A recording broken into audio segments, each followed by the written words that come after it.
Il était une fois, dans un pays d'Orient, un garçon très pauvre au grand cœur qui s'appelait Aladin. Aladin, qui vivait avec sa mère, faisait les travaux les plus pénibles et parcourait les distances les plus longues pour gagner leur vie. Un jour qu'il était parti loin pour trouver des bananes à vendre au marché, il rencontra un homme, bien habillé, mais qui avait un regard sombre. L'homme lui dit, montrant l'or qu'il avait dans sa main: « Bonjour mon garçon, je suis un vieil ami de tes parents. Aimerais-tu gagner une pièce d'or ?» Une pièce d'or? Même si je cueillais des bananes jusqu'à la fin de mes jours, je ne gagnerais pas autant. L'homme demanda à Aladin de descendre par un trou au milieu des rochers un peu plus loin et de suivre ses instructions. Aladin se dit que c'était une tâche assez facile. Ensemble, ils poussèrent le rocher pour faire apparaître le trou. Mince et agile comme il était, Aladin parvint sans peine à se glisser dans le trou. À l'intérieur, il trouva un escalier très étroit qu'il descendit. Arrivé en bas, il vit que la grotte était éclairée par une vieille lampe à huile. Il n'en croyait pas ses yeux. La grotte était remplie de pierres précieuses, d'or et de toutes sortes de trésors. Encore sous le choc, Aladin sursauta en entendant la voix retentir au-dessus de lui. « La lampe, as-tu vu la lampe ? Éteins la lumière et apporte-moi la lampe. » Parmi tous ces trésors et cet or qui s'étendait devant lui, Aladin ne pouvait croire que l'homme ne puisse s'intéresser qu'à cette vieille lampe sans valeur. Aladin commença à avoir peur. Il prit la lampe et commença à remonter l'escalier, mais avant qu'il ait fait quoi que ce soit, l'homme lui cria: « Donne-moi cette lampe, vite !» Aladin ne comprenait pas le comportement de cet homme. « Il faut d'abord que je sorte d'ici. » « Si tu ne me donnes pas cette lampe immédiatement, je t'enferme dans cette grotte pour toujours. » À ces paroles, Aladin comprit que l'homme ne préparait rien de bon. « Non, je veux d'abord sortir d'ici. » »« Très bien, dans ce cas, tu l'auras voulu. » »« Hé, arrêtez! Qu'est-ce que vous faites ?» Sans se rendre compte qu'il faisait tomber son anneau dans la grotte, l'homme repoussa le rocher devant l'entrée et enferma Aladin à l'intérieur. Aladin vit l'anneau à ses pieds. Il le ramassa, puis le passa à son doigt. À cet instant, il sentit un énorme tremblement. La grotte s'illumina et, dans un gros nuage rose, il vit apparaître une sorte de géant. Aladin regarda le géant effrayé. « Vous pouvez souhaiter tout ce que vous voudrez, maître. Mais attention, n'oubliez pas, vous n'avez droit qu'à 3 souhaits, pas un de plus. » »« Je souhaite rentrer chez moi. » »« À vos ordres. »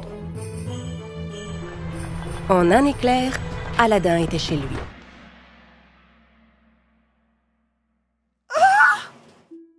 Voyant son fils apparaître de nulle part, la mère d'Aladin poussa un cri d'effroi. Aladin raconta à sa mère tout ce qui s'était passé. Il lui expliqua qu'il n'avait pas pu emporter d'or, mais qu'il s'était retrouvé à la place avec cette vieille lampe. Pour essayer de nettoyer un peu la lampe, Aladin commença à la frotter. Soudain, une fumée sortit de la lampe et envahit toute la pièce. Et un génie apparut de nulle part.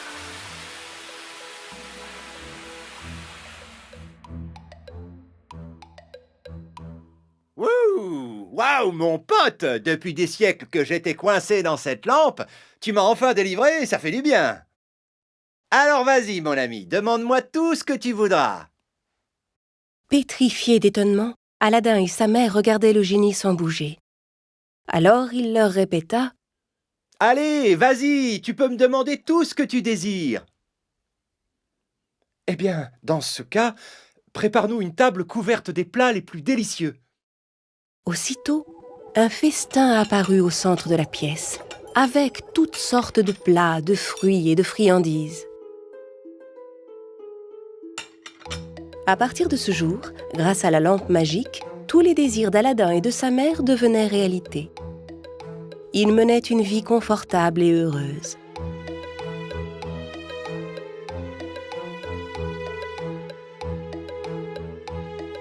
Les années passèrent ainsi, Jusqu'au jour où, se rendant au marché, Aladin aperçut la princesse Jasmine.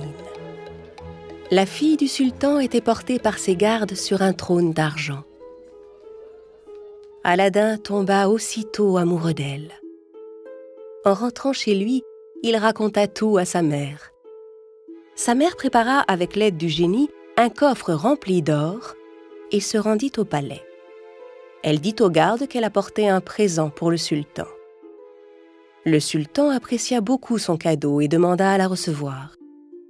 Quand elle lui exposa les intentions de son fils, le sultan lui demanda de donner des preuves de sa richesse et de sa puissance.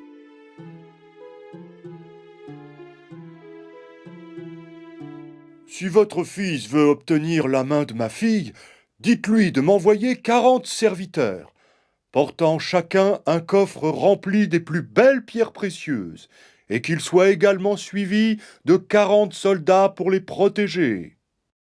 Devant les exigences du sultan, la mère d'Aladin rentra chez elle déçue. Elle se dit que même le génie ne serait pas capable de satisfaire de tels désirs. Aladin prit la lampe et la frotta plus fort que jamais. Le génie apparut. « Vas-y, demande-moi tout ce que tu veux, mon ami. » Aladin expliqua au génie les exigences du sultan. Le génie claqua 3 fois dans ses mains et soudain, juste devant eux, ils virent apparaître 40 serviteurs portant des coffres remplis de trésors et 40 soldats pour les protéger. Le lendemain, le sultan fut très impressionné de voir que tout ce qu'il avait demandé se tenait devant ses yeux. Il se demanda à quel point Aladin pouvait être riche. « Je désire que ma fille vive dans un somptueux palais, et c'est à cette seule condition que vous pourrez l'épouser. » Aladin exposa au génie la condition posée par le sultan, et aussitôt, le génie réalisa son nouveau souhait. Aladin n'en croyait pas ses yeux. Un immense et somptueux palais se dressait là, juste à côté de leur maison. Il n'en revenait pas. Le sultan se dit qu'il ne pourrait jamais trouver un époux plus riche pour sa fille. Les noces d'Aladin et de la princesse Jasmine furent somptueuses et durèrent 3 jours. Tout le monde parlait de la richesse et de la puissance du nouveau prince. Mais Aladin et sa mère ne dirent pas un mot du génie à Jasmine. Un jour, un marchand ambulant s'approcha du palais. « Vieille lampe, vieille lampe, je rachète toutes vos vieilles lampes, je rachète tous vos objets anciens. » En entendant le marchand appeler, Jasmine se dit que si elle pouvait échanger sa vieille lampe contre une nouvelle, Aladin en serait très content.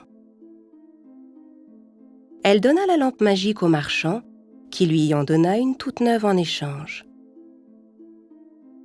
En réalité, le marchand n'était autre que le méchant homme qui avait piégé Aladin dans la grotte où tout avait commencé. Quand il eut frotté la lampe, il ordonna immédiatement au génie d'emporter le palais très loin de là avec Jasmine à l'intérieur. Quand Aladin rentra chez lui ce soir-là, son palais avait complètement disparu. Il comprit que quelque chose de grave était arrivé. Leur ancienne maison, en revanche, était toujours là. Il courut à l'intérieur et reprit l'anneau qu'il avait trouvé dans la grotte. Il le passa à son doigt et le géant apparut aussitôt. « Vous pouvez me demander ce que vous voudrez, maître. Mais n'oubliez pas, il ne vous reste que 2 vœux à accomplir. » « Ramène-moi chez Jasmine immédiatement. » Dès qu'il eut prononcé ces mots, il se trouva transporté dans son palais. Il se cacha bien vite. Jasmine, son épouse, était en train de servir le méchant homme qui tenait la lampe dans sa main. À l'abri des regards, Aladin mit à nouveau son anneau, faisant réapparaître le géant. « Vous pouvez me demander ce que vous voudrez, maître. Mais n'oubliez pas, il ne vous reste qu'un seul vœu à accomplir. Je veux que tu plonges cet homme dans un sommeil long et profond. » À peine eut-il fini de parler, il se précipita vers son épouse. Jasmine regardait le méchant homme, effrayée. Mais elle était si contente de revoir Aladdin. Aladdin lui raconta alors tout ce qui s'était passé depuis le début. En entendant toute l'histoire, Jasmine n'en revenait pas. Aladdin frotta la lampe et fit réapparaître le génie.